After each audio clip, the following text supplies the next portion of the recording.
그림을 하나 보여드릴게요. 짜잔!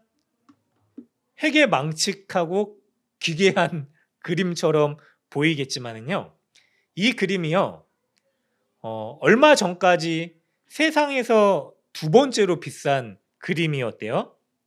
뭐 제일 비싼 그림은 다 짐작하겠다시피 그 모나리자 그림이죠.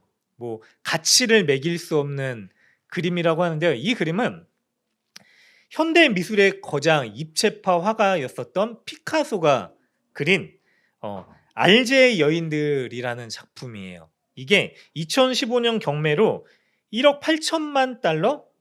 그러니까 하나로 지금 시세로 한 2,400억 원 정도 되는 그림이라고 합니다. 뭐 별로 놀라지 않으시는 거 보니까 역시 담대하시고, 뭐 2,400억쯤이야 뭐 아무것도 아닌 것처럼 우리 여기시는 우리 풍요로운 분들, 네, 감사합니다. 그런데요, 이 대단한 그림인데요. 사실 저는요, 저 그림을 따라 그리라고 해도 그리지 못할 정도로 괴상하게 그린 그림이잖아요. 그렇죠? 저게 뭐 사람처럼 보여집니까? 뭐 이상한 조형물 같은데요. 이거를 2,400억이나 주고 그린다고? 저도 뭐 비슷하게 그릴 수는 있을 것 같아요. 그런데 제가 그린 그림, 만약에 똑같이 그린다라고 하더라도요, 저 그림을 똑같이 따라 그린다라고 하면은 2,400억에 팔릴 수 있을까요?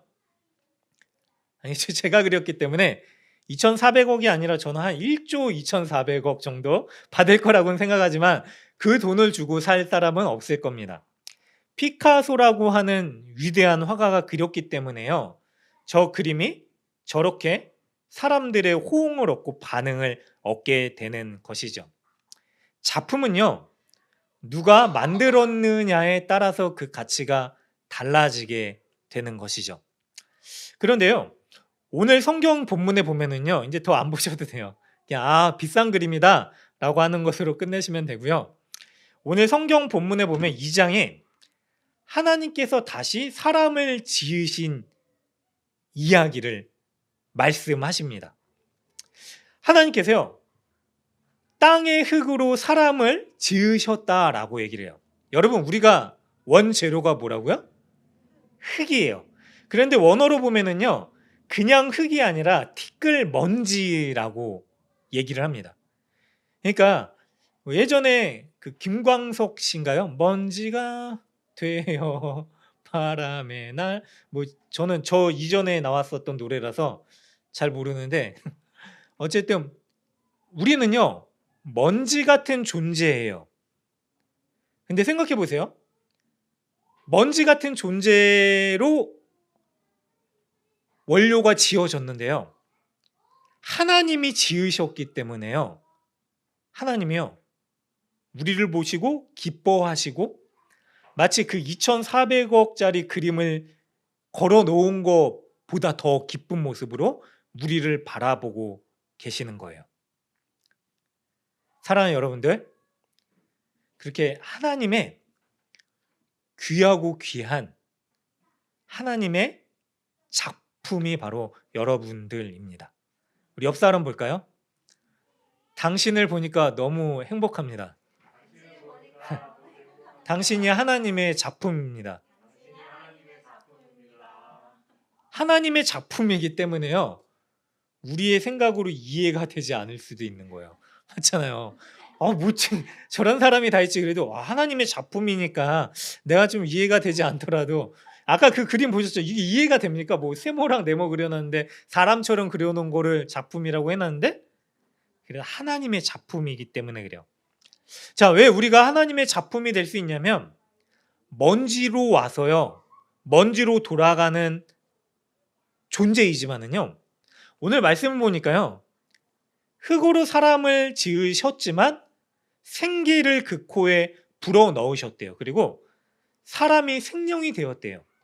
제가 말씀의 제목을요, 흙에 숨을 불어 넣으시니라고 말씀을 드렸어요. 자, 하나님의 숨을요, 우리에게 불어 넣어 주셨기 때문에요, 우리가요 생명이 된 거예요. 그냥 생명이 아니라요, 하나님이 귀하게 여겨주시는 하나님의 생명이 된 것입니다.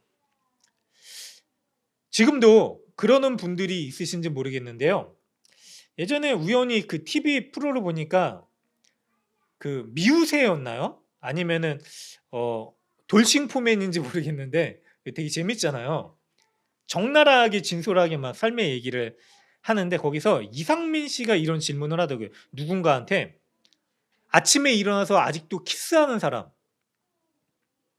양치 안 하고서 근데 신혼 때는요 사랑하는 사람의 호흡까지도요 너무 좋아요. 자, 지금 그게 잘 기억이 나지 않으신다면 우리 자녀를 생각해 보세요. 우리 어린 자녀가요 자고 있을 때 우리 옆에서요 숨을 내쉬면서 들이쉬면서 자고 있으면 너무나 사랑스럽잖아요. 자, 하나님이 우리를 흙으로 만드셨지만 하나님의 호흡을 불어 넣어주신 게 이런 거거든요. 하나님이 우리를 얼마나 사랑하시냐면요 마치 우리의 숨을 호흡까지도 사랑하시는 그 존재로 지으시기 위해서요 하나님이 숨을 불어 넣어 주신 거예요. 여러분, 우리가 숨 쉬는 것조차도요 하나님은요 기뻐하시고 계신다라고 하는 거예요. 그런 기쁨인 우리가요 살아가기 위해서요 하나님이요 8절에 보니까 에덴 동산을 지으셨대요. 자, 에덴이라고 하는 의미가요 기쁨이에요. 즐거움, 행복이에요. 그런데 왜 하나님께서 에덴을 기쁨이라고 부르셨을까요? 바로 기쁨의 대상인 사람이 살게끔 하셨기 때문에 그곳이 에덴이 된 거예요. 자, 하나님과 함께요 호흡하고 그 호흡을 나누고 할 수 있는 그 기쁨의 대상이 있기 때문에요 그 자리가 바로 에덴인 것입니다. 여러분, 지금의 에덴은 어딜까요? 하나님이 어느 곳에 계십니까? 하나님이 어디 계시죠? 우리 안에도 계시고 이곳에도 계시고 우리와 함께 하기를 원하시는 분이시잖아요. 그래서요 우리는요 죄로 인해서요 이 에덴을 잃어버렸지만은요 하나님이요 우리 가운데 찾아오셔서요 예수님이 오셨죠. 그리고 나서 우리를 즐거워하고 기뻐해 주시는 은혜를 주셨어요. 참 희한하죠. 우리의 죄 때문에요 우리는 에덴으로부터 쫓겨나는 신세가 되었는데요 다시는 이제 에덴을 찾을 수 없어요. 하나님이 가리워 주셨기 때문에 그렇습니다. 자, 성경에 보면은요 에덴에 대한 힌트가 나와요. 그래서 어떤 사람들은요 학자들은요 그리고 머리 좋은 사람들은요 그러면 지금 도대체 에덴 동산이 어디 있는가를 찾습니다. 찾을 수도 있어요. 자, 보니까요 강이 에덴에서부터 흘러나왔대요. 10절 이후에 보니까. 자, 11절에 첫째 이름은 비손이고 금이 있는 하윌라 온 땅을 둘렀으며 둘째 그 땅의 이름은 숭금이고 뭐 베델레헴과 호마도도 있고 뭐 이거는 뭐 진주와 무슨 홍색 빛이 나는 보석을 얘기하는데 둘째 강의 이름은 기혼이고 구스 온 땅을 둘렀대요. 그러니까 이트 지역에 흐르는 땅을 얘기하는 거예요.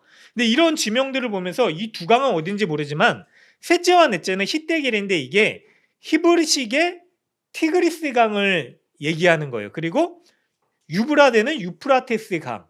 이것만 보더라도 이 정도에 있겠구나라고 생각을 하는데요. 하나님이요 그 에덴을 인간이 죄를 짐으로 인하여서 죄 짓고 이후에 감추어 버리셨어요. 여러분, 그런데요 하나님께서 감추신 것을 사람들이 찾으려고 하지만은요 하나님께서 허락하신 것은요 사람들이 보지 못합니다. 뭐죠? 지금도 우리의 삶에서 주님과 함께 하기 때문에 그곳이 하늘나라다라고 하는 그 은혜를요 우리가 발견하고 있지 못하는 것이죠.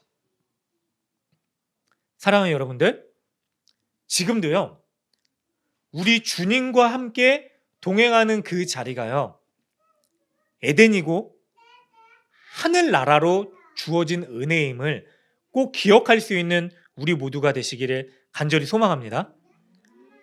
그래서 우리가 기쁨으로 살아갈 수 있고요. 우리가 걸어가는 자리를 하나님께서 기뻐해 주실 수 있는 거예요. 제가 이 말씀을 서두에 드린 이유가 있어요. 사람은요, 허락하신 것은 보지 못하고요, 꼭 허락하지 않으신 것을 잡으려고 해요. 자, 오늘 말씀에도 그러한 모습들이 나옵니다. 9절에 보니까요, 하나님이요, 사람에게 에덴을 허락해 주셨어요. 우리 이든이가 이 자리에 와 있어요. 에덴이. 자, 하나님 너무나 기뻐하고 계세요. 이 자리를 보시고. 근데 9절을 같이 읽겠습니다. 하나, 둘, 셋. 여호와 하나님이 그 땅에서 보기에 아름답고 먹기 좋은 나무가 하시니 동산 가운데 생명나무와 선악을 알게 하는 나무도 있더라. 아멘. 자, 사람을 지으시고요. 사람이 너무 좋으시니까요, 사람에게 모든 것을 다 먹도록 허락해 주셨어요. 이때까지는 아직 육식이 허용되지 않았습니다. 그래서 짐승을 잡아먹지는 않았어요. 그런데 모든 이 동산에 있는 그 풍요하고 풍성한 열매들을 다 먹을 수 있도록 은혜를 주셨어요. 그런데요, 하나님께서요, 하나만 먹지 못하도록 하셨습니다. 그것이 무엇이죠? 보니까요, 네, 16절에 보니까 하나님이 사람에게 동산 각종 나무의 열매는 내가 임의로 먹되, 자, 17절 같이 있습니다. 선악을 알게 하는 나무의 열매는 먹지 말라. 내가 먹는 날에는 반드시 죽으리라 하시니라 라고 말씀을 하셨어요. 자, 동산 중앙에 있는 선과 악을 알게 하는 나무를 먹지 말라고 말씀하셨어요. 다 먹어도 된다. 여러분 어떠세요? 사람이요, 하나님에 대해서 생각할 때요, 가장 먼저 드는 생각이 뭔지 아세요? 이미 죄가 들어온 사람의 입장에서 드는 생각? 예수님을 모르는 사람들은요, 하나님이 불편하다라는 마음이 듭니다. 먼저. 왜냐하면 예수님을 전할 때에도, 전도를 할 때도 그래요. 사람들에게 예수님 같이 믿으시면 좋겠어요. 예수님 믿으셔야 됩니다. 예수님만이 우리 구원자시고 생명이십니다 라고 하면 대부분의 반응은 하나님 믿으면 불편해 라고 얘기를 합니다. 그래서 내가 아직은 준비가 덜 됐다 라고 점잖게 얘기하시는 분들도 계시고, 아예 교회 가서 뭐하게 힘들어 죽겠는데 라고 얘기하시는 분들도 계세요. 하나님이 나를 불편하게 만드는 분이다 라고 하는 인식이요, 죄인의 본능이에요. 자, 그런데요, 하나님은요, 그럼 우리를 불편하게 만들기 위해서 선악과를 만드셨을까요? 사람들이 가장 많이 하는 기독교에 대한 질문이 그거예요. 하나님 왜 선악과를 만드셨대? 그래서 왜 우리가 죄인이 되게 하셨대? 라고 하는 질문이에요. 그런데 하나님이 선악과를 만드신 이유는요, 우리에게 기쁨을 주기 위해서예요. 더 좋은 것을 주시기 위해서예요. 왠지 아세요? 다시 앞에 가볼게요. 9절에 보니까요, 하나님이 동산 중앙에 두었다라고 하는 것은 에덴의 어느 지역에서든지 가운데를 보면 다 보이는 거예요. 하필은 거기에 선악과를 두셨어요. 그런데 선악과만 두신 게 아니라 9절에 또 무엇을 두셨대요? 생명나무를 두셨대요. 자, 그러면 하나님께서요, 생명나무를 먹도록 허락하셨을까요? 안 허락하셨을까요? 아까 우리가 읽었어요. 동산에 있는 모든 나무는 다 너가 임의로 먹되 마음대로 먹으라는 말씀이에요. 그러나 선악과만 먹지 말아라 라고 하신 거예요. 자, 생명나무를 먹을 수 있는 존재가요, 바로 사람이에요. 맞죠? 그런데요, 사람이 어떤 선택을 했냐면요, 여러분, 생명나무가 귀할까요? 그러니까 생명나무의 열매가 귀한 걸까요? 좋은 걸까요? 선악을 알게 하는 나무의 열매가 귀하고 좋은 걸까요? 당연히 생명이죠.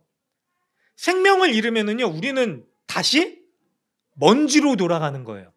하나님이요, 우리에게 하나님의 숨을 불어 넣어 주시고요, 하나님의 생명을 어떤 방식으로 주셨냐면요, 하나님이 허락하신 생명 나무에서 그 생명을 얻는 방법으로 우리에게 생명을 주셨어요. 그런데요, 사람이요, 그 귀한 생명 나무를 본 게 아니라요, 선악과를 본 거예요. 선악과를 왜 두셨을까요? 이 생명 나무를 주시는 분이 누구인지를 알게끔 하시기 위해서 두신 거예요. 여러분, 사람이요, 자꾸 잊잖아요. 은혜도 잊어요. 감사도 잊어요. 갑자기 뭔가 우리를 찌르면은요, 감사와 뭐 그런 좋았던 이 마음들은요, 생각들은요, 완전히 먼지처럼 흩어져 버리고요, 안 좋은 생각이 들어요. 여러분, 희한해요. 하나님께서는요, 원래 선악과를 두시고요, 생명나무를 두시고요, 그래서요, 이렇게 좋은 생명의 열매를 하나님이 주셨다라고 하는 사실을 우리에게 잊지 않고 알게끔 하시기 위해서 주셨는데요, 사람의 마음이 그게 아니었던 거예요. 여러분, 참 희한하죠? 여기 따님들 많으시잖아요. 여성분들이 많으신데, 주로 이제 우리가 그 통금 시간을 얘기할 때, 물론 아들한테도 통금 시간이 있었죠. 근데 잘 지키지 않아서 문제인데, 그런 얘기, 통금 시간 있으셨죠? 왜 통금 시간이 있죠?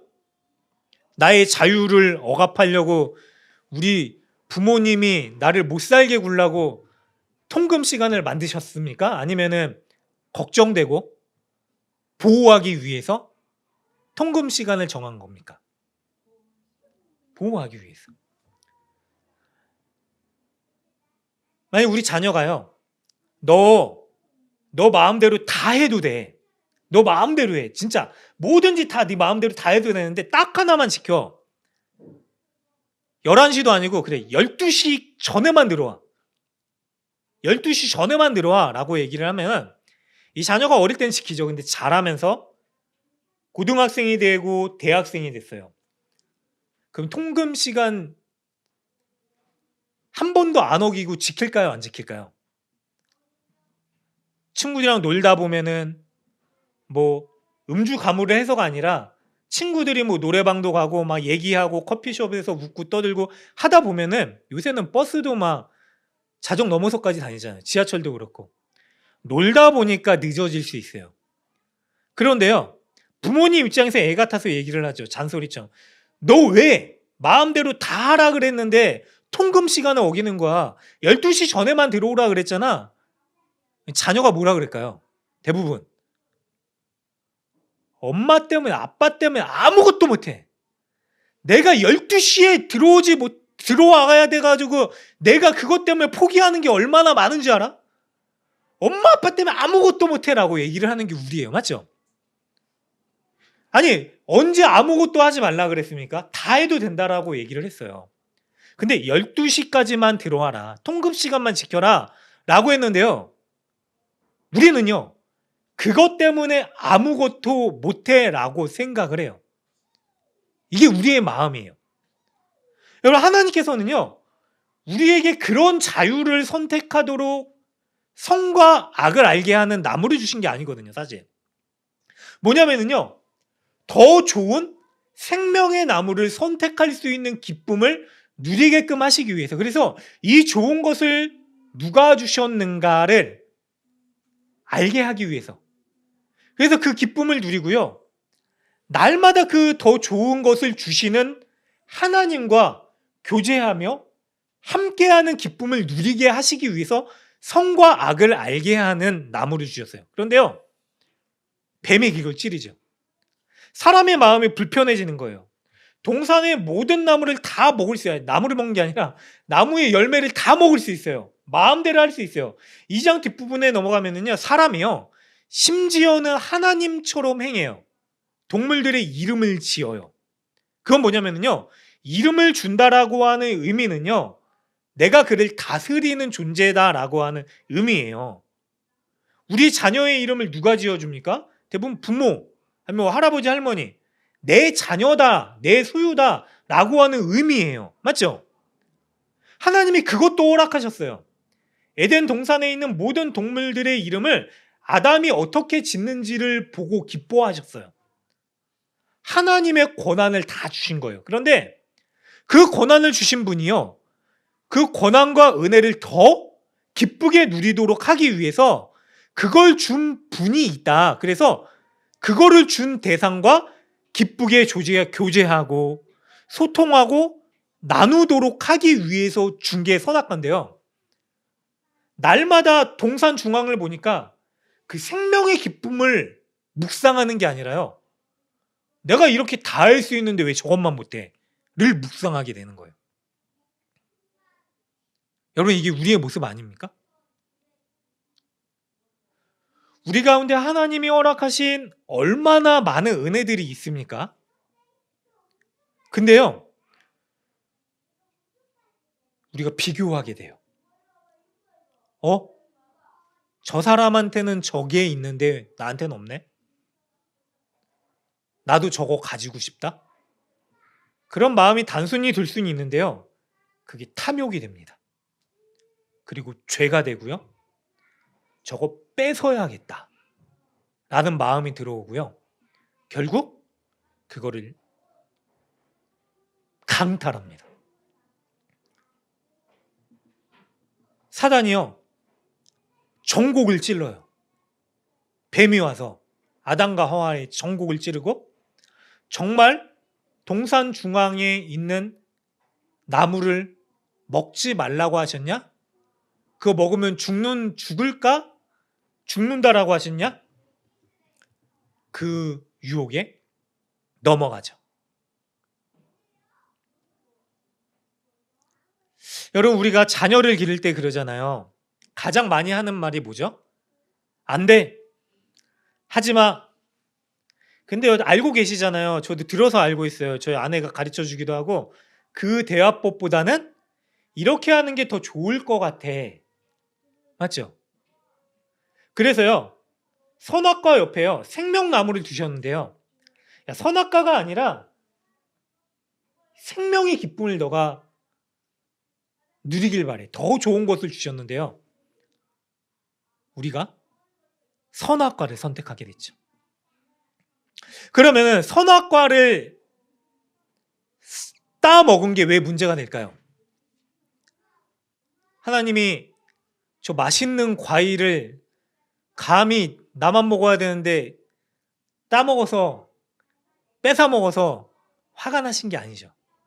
그건 뭐냐면요, 선과 악을 알게 하는 나무를 두신 거는요, 너에게 모든 것을 줄 수 있는 하나님이 계시다라고 하는 사인이에요.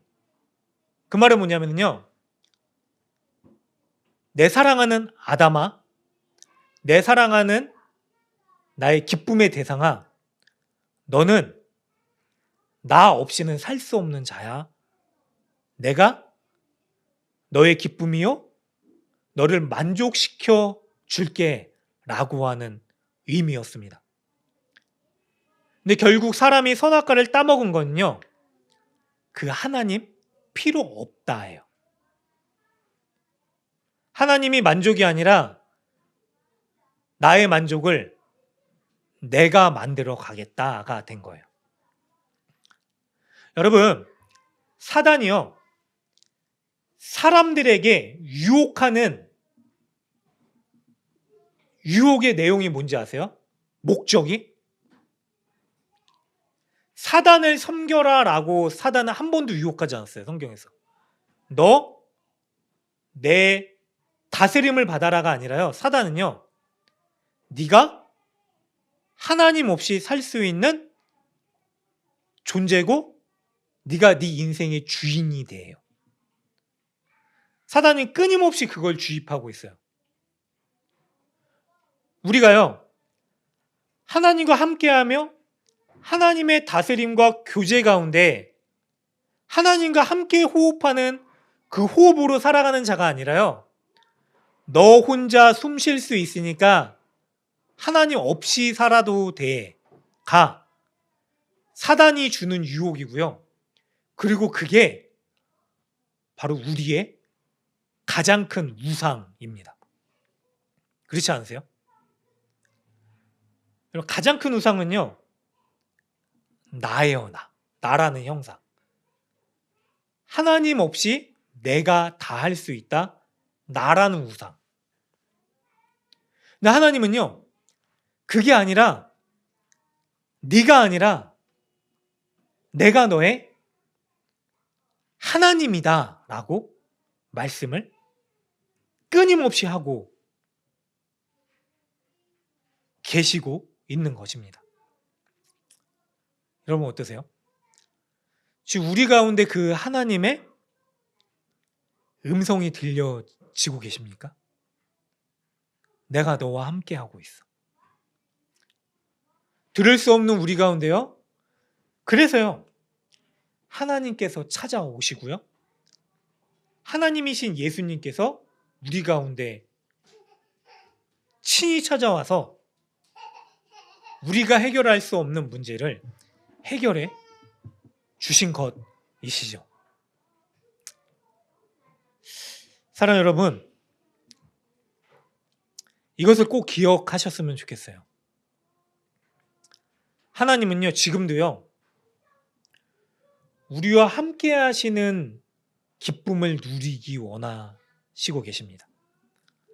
그리고 우리가요, 하나님께 내어 맡기는 그 기쁨을 경험하기를 원하십니다. 여러분 어떠세요? 그 은혜가요, 우리 가운데 잊혀져서요, 내 인생 내가 사는 거지, 내가 책임져야지 뭐, 내가 해야지 라고 하는 마음만 남았다라고 하면은요, 이 시간 다시 한번 우리를 불러주시고 우리를 책임지는 기쁨을 얻기를 원하시는 그 하나님을 바라볼 수 있는 우리 모두가 되시기를 간절히 축원합니다. 그래서요, 마지막으로 복음에는요, 투유가 있어요. 제가 좋아하는 목사님이 말씀하셨던 건데, 어떤 투유냐? 자유와 여유예요. 우리가 예수님 믿으면은요, 그냥 인생 가운데서 전전긍긍하면서 조마조마하면서 어떻게 해서 어떻게 살지 골머리를 앓으면서 그렇게 살아가는 게 아니라요, 하나님 복음을 주신 이후에는요, 우리가 여유와 자유를 얻게끔 하시기 위해서 주셨어요. 여러분들 가운데 그 여유와 자유가 있으십니까? 다시 아담을 생각해 볼게요. 하나님 만드신 에덴에서요, 모든 걸 다 누릴 수 있는 여유가 있었어요. 너무 큰 기쁨이 되는 거예요. 자, 하나님이 허락하신 그 은혜 안에서요, 아담은요, 자유롭게 살 수 있었어요. 모든 걸 다 할 수 있는 그 자유를 만끽할 수 있었죠. 죄가 들어왔습니다. 에덴을 상실했습니다. 그럼 우리에게요, 하나님은요, 우리가 찾을 수 없는 에덴을 다시 회복시켜 주시기 위해서요, 하나님이 친히 찾아와 주셨어요. 그래서요, 예수 그리스도를 통해서요, 마르지 않는 영원한 샘물을 허락해 주셨고요, 생명수 근원 되시는 생명이신 예수님을 보내주셨어요. 그 예수님 안에 있을 때 우리는 여유와 자유를 누릴 수 있게 됩니다. 사랑하는 여러분들, 우리 가운데 주님이 주시는 에덴의 기쁨의 자유와 여유를 주님 안에서, 우리 주님 안에서 마음껏 누릴 수 있는 우리 모두가 되시기를 간절히 소망합니다. 그 여유와 자유가요, 마음껏 흘러갈 수 있는 우리의 삶이 되시기를 간절히 바랍니다. 우리의 가정과 삶의 자리에서요, 그래서 찌르면은요, 푸석 메말라버린 먼지가 휘날리듯이요, 뭐야! 라고 먼지를 날리는 게 아니라요, 여유와 자유로 주님이 우리를 품어주셨듯이 그 여유와 자유로 넉넉하고도 풍성한 복음으로 품어줄 수 있는 하나님 동행하시는 에덴의 삶 되시기를 주님의 이름으로 간절히 축원합니다.